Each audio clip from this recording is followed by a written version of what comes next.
ಪ್ರಾಯೋಜಕರು Basava residential school.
ಶಿವಾಲಯವ ಮಾಡುವರು, ಉಳ್ಳವರು ಶಿವಾಲಯವ ಮಾಡುವರು.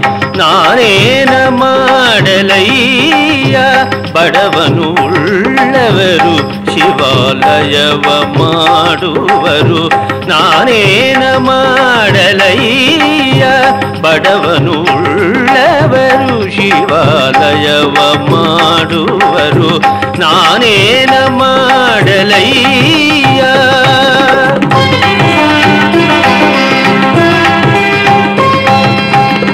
ಎನ್ನ ಕಾಲೇ ಕಂಬ, ದೇಹವೇ ದೇಗುಲ, ಶಿರವೇ ಹೊನ್ನ ಕಳಶವಯ್ಯ. ಎನ್ನ ಕಾಲೇ ಕಂಬ, ದೇಹವೇ ದೇಗುಲ, ಶಿರವೇ ಹೊನ್ನ ಕಳಶವಯ್ಯ. ಕೂಡಲ ಸಂಗಮ ದೇವ ಕೆಳಯ್ಯ, ಕೂಡಲ ಸಂಗಮ ದೇವ ಕೆಳಯ್ಯ. ಸ್ಥಾವರ ಕಳಿವುಂಟು ಜಂಗಮ ಕಳಿವಿಲ್ಲ, ಉಳ್ಳವರು ಶಿವಾಲಯವ ಮಾಡುವರು. ನಾನೇನ ಮಾಡಲಯ್ಯ ಬಡವನು, ಉಳ್ಳವರು ಶಿವಾಲಯವ ಮಾಡುವರು. ನಾನೇನ ಮಾಡಲಯ್ಯ. ಉಳ್ಳವರು ಶಿವಾಲಯವ ಮಾಡುವರು, ನಾನೇನ ಮಾಡಲಿ ಬಡವನಯ್ಯ. ಎನ್ನ ಕಾಲೇ ಕಂಬ, ದೇಹವೇ ದೇಗುಲ, ಶಿರವೇ ಹೊನ್ನ ಕಲಶವಯ್ಯ. ಕೂಡಲ ಸಂಗಮ ದೇವ ಕೇಳಯ್ಯ. ಸ್ಥಾವರ ಕಳಿವುಂಟು ಜಂಗಮ ಕಳಿವಿಲ್ಲ. ಬಸವಣ್ಣನವರ ಅತಿ ಜನಪ್ರಿಯ ಮತ್ತು ಚಿಂತನಾರ್ಹ ವಚನ ಇದು ಅಂತ ಅನ್ನುವಂಥದ್ದನ್ನು ನಾವಿಲ್ಲಿ ಗಮನಿಸಬೇಕು.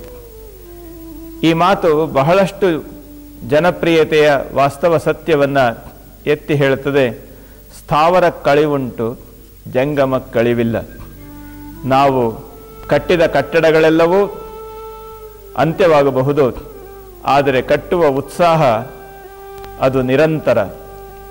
ಮನುಷ್ಯ ಜೀವನ ಸ್ಥಾವರದಲ್ಲಿ ಇಲ್ಲ, ಜಂಗಮಶೀಲತೆಯಲ್ಲಿ, ನೈರಂತರ್ಯದಲ್ಲಿ ತನ್ನ ಬೆಳಕನ್ನು ಅದು ಕಂಡುಕೊಂಡಿದೆ ಅಂತನ್ನುವಂಥದ್ದು ನಾವು ಗಮನಿಸಬಹುದಾದಂಥ ಒಂದು ವಾಸ್ತವ ಸತ್ಯ.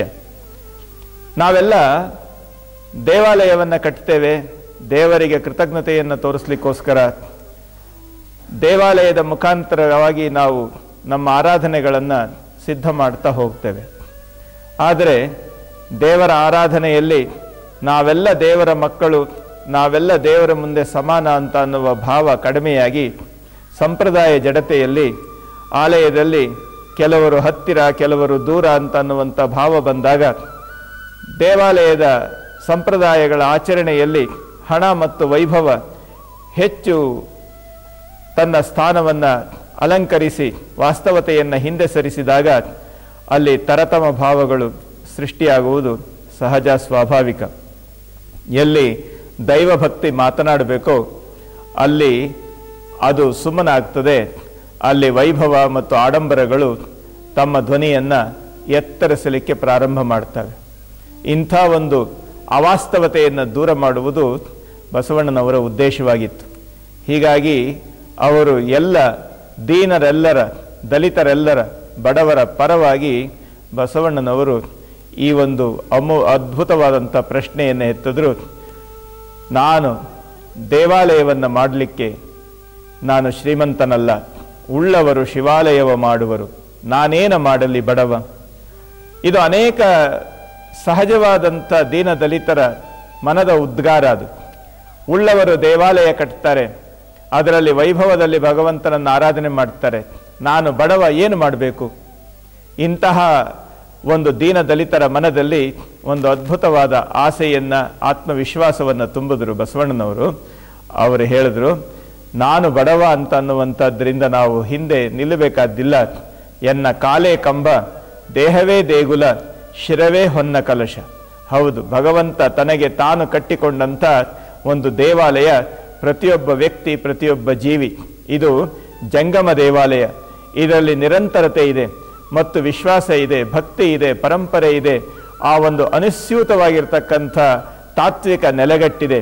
ಇದನ್ನು ನಾವು ಹೆಚ್ಚು ಹೆಚ್ಚು ಹೆಚ್ಚು ಅದನ್ನು ಬೆಳಕು ಮಾಡ್ತಾ ಹೋಗ್ತಿದ್ದ ಹಾಗೆಯೇ ಮಾನವ ದೇವನಾಗಬಲ್ಲ, ದೇವರ ಹತ್ತಿರಕ್ಕೆ ತಲುಪಬಲ್ಲ. ಆ ತಲುಪಲಿಕ್ಕೆ ಇರುವ ಪ್ರಸಾದ ಕಾಯ ಭಗವಂತ ನಮಗೆ ಕಟ್ಟಿಕೊಟ್ಟ, ತನಗಾಗಿ ಕಟ್ಟಿಕೊಂಡ ಒಂದು ಜಂಗಮ ದೇವಾಲಯ.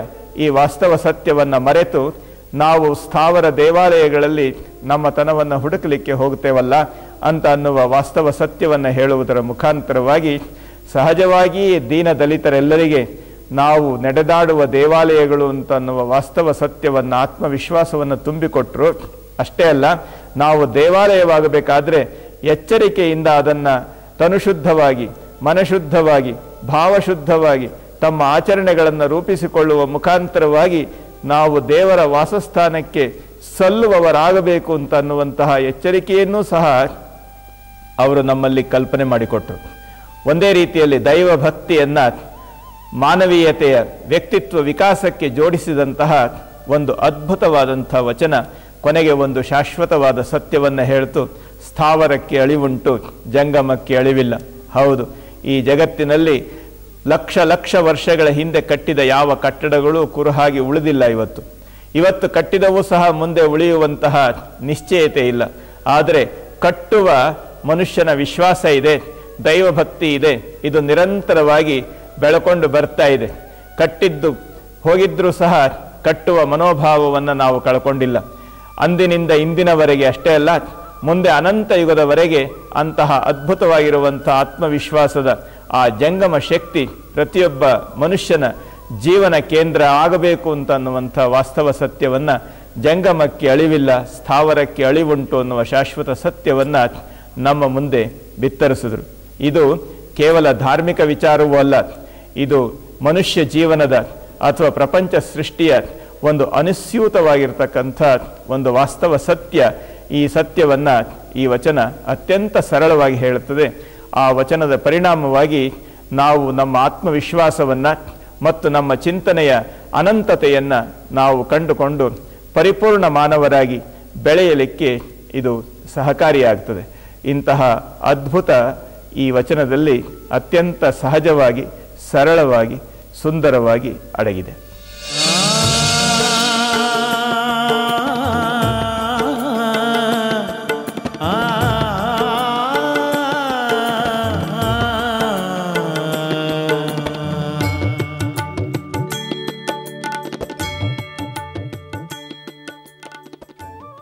ಐದನೇ ತರಗತಿಯಿಂದ ಪಿಯುಸಿವರೆಗೆ 250 ಮಕ್ಕಳಿಗೆ 56 ಎಕರೆ ವಿಶಾಲವಾದ ಪರಿಸರ ಸ್ನೇಹಿ ಪ್ರದೇಶದಲ್ಲಿ ನಿರ್ಮಲವಾದ ನೈಸರ್ಗಿಕ ವಾತಾವರಣದಲ್ಲಿ ವಸತಿ ಶಾಲೆ ಇದೆ. ಸುಸಜ್ಜಿತವಾದ ಕಂಪ್ಯೂಟರ್ ಲ್ಯಾಬ್, ಸೈನ್ಸ್ ಲ್ಯಾಬ್, ಗ್ರಂಥಾಲಯ ಸೌಲಭ್ಯಗಳು, ವಿದ್ಯಾರ್ಥಿನಿಯರ ಸರ್ವತೋಮುಖ ಬೆಳವಣಿಗೆಗೆ ಪೂರಕವಾದ ವಾತಾವರಣವಿದ್ದು ಬಸವ ರೆಸಿಡೆನ್ಷಿಯಲ್ ಗರ್ಲ್ಸ್ ಸ್ಕೂಲ್ ಆದರ್ಶದ ಬದುಕಿಗೆ ಭರವಸೆಯ ಆಶಾಕಿರಣ. ನೀವೊಬ್ಬ ಹೆಣ್ಣು ಮಗುವಿನ ತಂದೆಯಾಗಿದ್ದೀರಾ? ಹಾಗಿದ್ದಲ್ಲಿ ಕೂಡಲೇ ಸಂಪರ್ಕಿಸಿ Basava residential girls school, Doddabele, Kengeri, Bengaluru.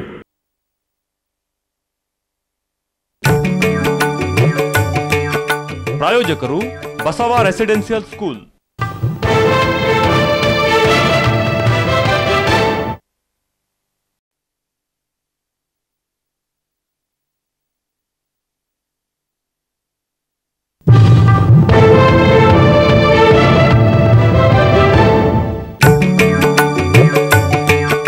ಪ್ರಾಯೋಜಕರು ಬಸವ ರೆಸಿಡೆನ್ಷಿಯಲ್ ಸ್ಕೂಲ್.